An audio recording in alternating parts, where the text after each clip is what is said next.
Break के बाद स्वागत आप सभी का। बात हो रही है आज के बड़े मुद्दे पर और बात हो रही है आपके सरोकार पर। जी हां, दिवाली पर दिवाला कैसे निकल रहा है आम आदमी का, इस विषय को पत्रिका टीवी आप सबके सामने लेकर आया है ताकि जिम्मेदार समझें कि आखिरकार स्थिति है क्या। आप अपने बंगलों से बाहर आए, इस स्थिति को समझें और उन बड़ी बड़ी कुर्सियों पर जहां आप विराजमान हो गए हैं, जिसने बैठाया है, आखिरकार उस मजदूर, उस किसान, उस आम आदमी की भी आप सुने, उन्हें भी देखें कि क्यों इतनी लूट मचाई जा रही है। प्रतिक्रिया मैं आप सभी से इस पूरे विषय को लेकर लेना चाहूंगा, लेकिन उससे पहले एक सवाल।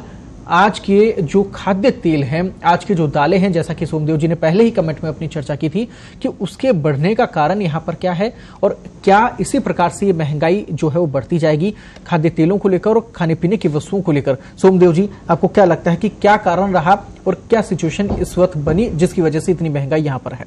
देखिए, आज की तारीख में जो सिचुएशन है वो ये है कि सप्लाई डिसरप्शंस है जी। अभी 2 दिन पहले एक रिपोर्ट प्रकाशित हुई बिजनेस लाइन में, उन्होंने साफ लिखा है कि जो सप्लाई डिसरप्शंस हैं, जिसको हम सप्लाई चेन कह सकते हैं, वो डिस्टर्ब हो गई है। शिप्स, एयरपोर्ट्स पे कंजेशन बहुत बढ़ गया है, कंटेनर्स अवेलेबल नहीं हैं, मूवमेंट ऑफ गुड्स नहीं है। ये तमाम नहीं होने के वजह से हो ये गया है कि सप्लाई के डिसरप्शंस हो गए हैं। एक और हमने जो गलती की अभी, शायद आपको भी ध्यान होगा, पाम ऑयल पर हमने कुछ दिनों पहले कुछ ड्यूटी स्ट्रक्चर में चेंज किया। सोच के तो ये किया था कि इससे हमारे तेलों के दाम गिरेंगे, लेकिन आप देख रहे हैं सरसों का जो तेल है वो 180 रुपए लीटर से बढ़ के 214 रुपए हो गया है, या और जो तेल है। अब उस पाम ऑयल, सस्ते पाम ऑयल को काम में ले रहे हैं लोग और तेलों को बनाने में, इससे कि हमारे यहाँ पर एक नई समस्या पैदा हो रही है। और ये नई समस्या अब ज्यादा आपको चुनौती भरी लग रही है, आपकी रसोई को और ज्यादा महंगी कर रही है। उज्जवल जी, एक कमेंट इस पे आपका भी चाहूंगा कि रसोई जो है वो इतनी महंगी होने लगी है, वहां इतनी महंगी वस्तुएं पहुंच रही हैं कि आम आदमी ने सोचा नहीं था कभी। सर देखो, ऐसा है, गवर्नमेंट की जो स्कीम थी कि साहब एक स्टॉक लिमिट आपकी तय करेंगे कि स्टॉक लिमिट से ज्यादा आपका जो स्टॉक है उससे ज्यादा नहीं रख पाएंगे। तो सर बेसिकली महंगाई बढ़ने का एक रीजन होता है स्टॉकिंग होना जी। स्टॉकिंग जो सर्दियों का सीजन होता है, बहुत सारी यूरोपियन कंट्रीज में स्टॉकिंग हो जाती है, वैसे इंडिया में भी स्टॉकिंग हो रही है।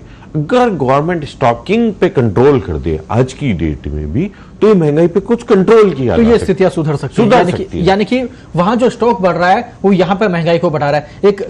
एक सीमित शब्द में कंक्लूड सोमदेव जी मैं आपसे करवाना चाहूंगा कि क्या इस स्थिति में सुधार हो सकता है? अगर हो सकता है तो कैसे? नहीं, निश्चित हो सकता है भाई। स्टॉक की अगर आप लिमिट करेंगे जी, इसका मतलब है कि वो गुड्स मार्केट में आएगा, वो उन होल्डर्स के पास नहीं रहेगा जो उसके ऊपर ब्लैक मार्केटिंग कर रहे हैं। तो स्वाभाविक है कि सप्लाई बढ़ेगी, और सप्लाई अगर मार्केट में बढ़ती है तो निश्चित रूप से दाम कम होंगे। लेकिन एक चीज मैं आखिरी में और कहना चाहता हूँ कृपाशंकर जी, अब जैसे हम ये सब चर्चा कर रहे हैं कि इन्फ्लेशन हो रहा है, ये हो रहा है, आने वाले समय में सरकार के सामने चुनौती ये होगी कि क्या रिजर्व बैंक ऑफ इंडिया इस इन्फ्लेशन को कंट्रोल करने के लिए ब्याज की दरें बढ़ाएगा, और अगर नहीं बढ़ाएगा इसका मतलब ये है कि इन्फ्लेशन फिर आगे बढ़ेगा। बहुत बहुत धन्यवाद, आप दोनों इस पूरी चर्चा में शामिल हुए, पूरी चर्चा को आपने सार्थक बनाया, पत्रिका टीवी के दर्शकों के लिए महत्वपूर्ण जानकारी आपने उन तक पहुंचाई। बहुत बहुत धन्यवाद आप दोनों का। फिलहाल इस पूरी चर्चा में इतना ही। बड़े मुद्दों को लेकर हम लगातार आप तक यूं ही पहुंचते रहेंगे। आपसे सरोकार और आपसे जुड़ी तमाम विषयों को लेकर उन जिम्मेदारों तक भी हम पहुंचाएंगे आपकी आवाज बनकर, ताकि उनकी आंखें खुले और इन स्थितियों पर कंट्रोल हो सके, ये स्थितियां सुधर सके। नमस्कार।